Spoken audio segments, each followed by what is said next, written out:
কেমন আছো? সবাই ভালো আছো আশা করি। আজকে রান্না করছি ইলিশ মাছ। তো আলুটাকে কেটে নিয়েছি, এবার আলুটাকে ভেজে নিচ্ছি।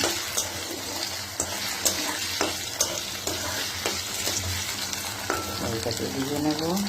এই দিয়ে পেঁয়াজ দিয়ে দিয়েছি, ভালো করে ভাজা হয়ে গেছে। এবার এখানে দেখো জিরার গুঁড়ো, ধনের গুঁড়ো, লঙ্কার গুঁড়ো, আর নুন, হলুদ আর আদা সব দিয়ে দিয়েছি।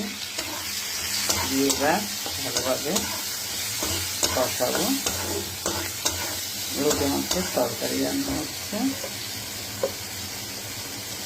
তারপর টমেটো দিয়ে দেবো।